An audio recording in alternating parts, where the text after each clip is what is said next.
Steelers and Titans. Some fans in the crowd in Nashville. In the second quarter, we pick it up. Steelers leading by 10. The tale of two halves because the Steelers couldn't do anything wrong to start. Big Ben connects with Deontay Johnson. Steelers up 24-7. Fourth quarter, Titans getting back into this thing largely because Derrick Henry got going. He jumps over the top. Who going to check me, boo? Nobody. Fourth straight, and the Titans trim their lead to within 3. Suing Steelers possession. You just don't need this. They're just inside the red zone. You can't turn the ball over. And that's exactly what Roethlisberger does. Juju Smith-Schuster almost gets it, but it's tipped, and Amani Hooker's right there. So the Titans take over possession. And the Titans got the ball. Third and 12 near midfield. Tannehill trying to get them in field goal range. He does that right there, connecting with A.J. Brown. So here they are, turning it over to Steven Gostkowski. Had a bumpy start to the season. He settled in a bit. It's a 46-yarder. It's well within his range. Can he tie it up? It looks good at first, and it just trouble with the curve. The Patriots are like, we can. Roethlisberger looks on. Tannehill is devastated. The Steelers hang on to win. Juju Smith-Schuster, big day, 9 receptions for 85 yards. Not only that, he also gets a post-game interview with Diana Rossini. Lucky guy. Fight, Juju! Come on, where the fight? Where the fight? Byron! Where the fight? All right, guys, I'm here with wide receiver Juju Smith-Schuster. Juju, your coach just came over and said, what a fight for you guys. What does this feel like to get this win and stay undefeated? Oh, man, it's unbelievable. You know, we talked about it all week, 5-star matchup. Coming in here, we knew the Titans were going to be a tough game. We stopped the run game. Defense did their job. And we put points on offense, so I can't complain, man. It's a blessing. Your quarterback out there, he's a magician, doing things that he was doing 15 years ago as a quarterback there. From your perspective, what do you see from Ben right now? Ben's being Ben. You know, this is the old Ben. This is, Super Bowl Ben. That's what I call him. Making plays, doing what he does, and makes our job easier. Juju, for you on offense, personally, specifically to your role, there's so many different pass catchers now involved. Your role's changed a bit. For you personally, how do you feel you're performing at this point in the season? I think I'm doing well. I can't complain. We're 6-0. Yes, of course. AFC? Yeah, see Baltimore next week. Could say, because they're undefeated and the only AFC team remaining unbeaten. They're the best team in the division. Certainly off to the second best start to a season in franchise history. At the height of the Steel Curtain teams, the 78 Steelers started 7-0 and route to a 14-2 record and a Super Bowl title. It actually ended up being the team's third of what would become 4 Super Bowls in a 6-season span. As we bring back in Rob Ninkovich and Tim Hasselbeck, and a lot's being made of this Steelers and their defense. But I do want to say the Steelers have now scored, Tim, 25+ in all 6 games. That extends the longest streak in franchise history. What specifically did you like about Big Ben and that part of the ball tonight?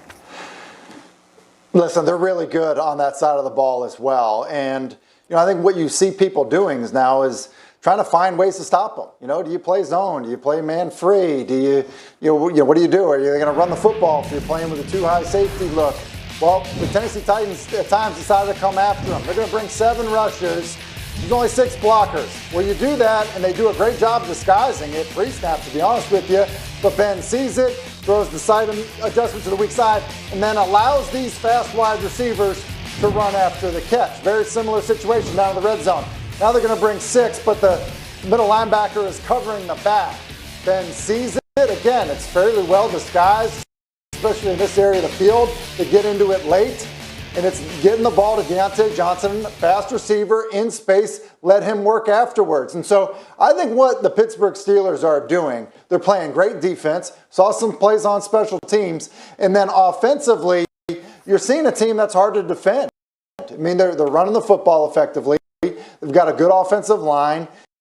Ben pick you apart, so when you try to come after him, Ben's doing a good job of seeing it and getting the ball out of his hands. Rob, this was a win, obviously, for the Steelers, and that's really all you can ask for at this point, especially against a very good Titans team. But they were up 27-7 in the third quarter. How did this one end up coming down to a field goal miss?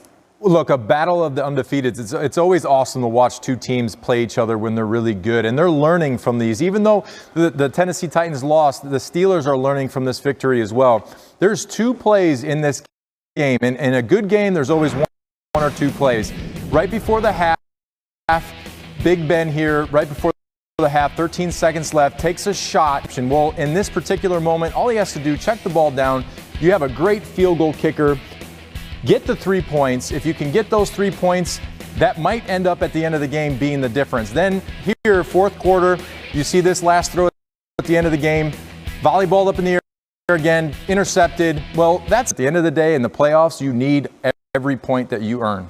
I do want to go back to Tim here and talk a little Titans, because you can't talk about one of the undefeateds and not the other. And again, I'm not sure that anything they did today would delegitimize what they've been able to do, but they hadn't faced a top 10 defense, that Titans offense, all season long until, of course, they faced the Steelers. Did you see anything that maybe other teams could take away as a blueprint for how to at least slow them down?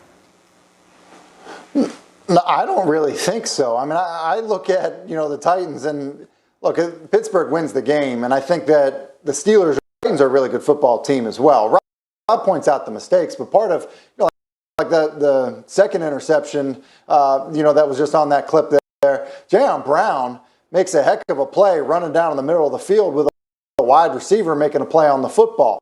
He makes another one opportunity, Tennessee getting the football back. I think Tennessee's still a really good football team, and they fought back. It's not really their makeup and style to be playing from behind, and so we saw a little of that today. But I thought even in that situation, they did a really good job of battling back. I think there's an identity for the Tennessee Titans that has started to kind of take shape of the personality of their head coach. They obviously have a smart, tough head coach.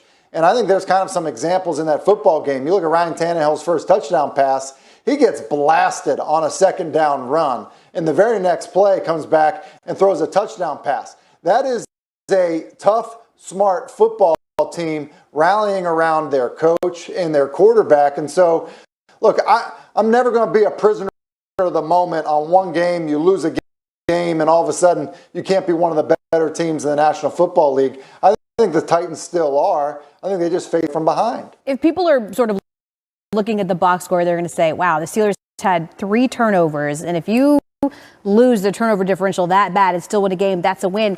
Maybe part of that, Rob, is because the Titans' inability to get off the field on third down. The Steelers 13 for 18 on third down. In fact, coming into this game, probably through this game, Tennessee is the worst at that in the NFL. Where exactly do they need to shore that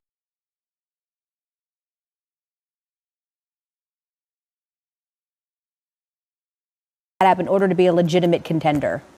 More pressure on the quarterback, that always helps.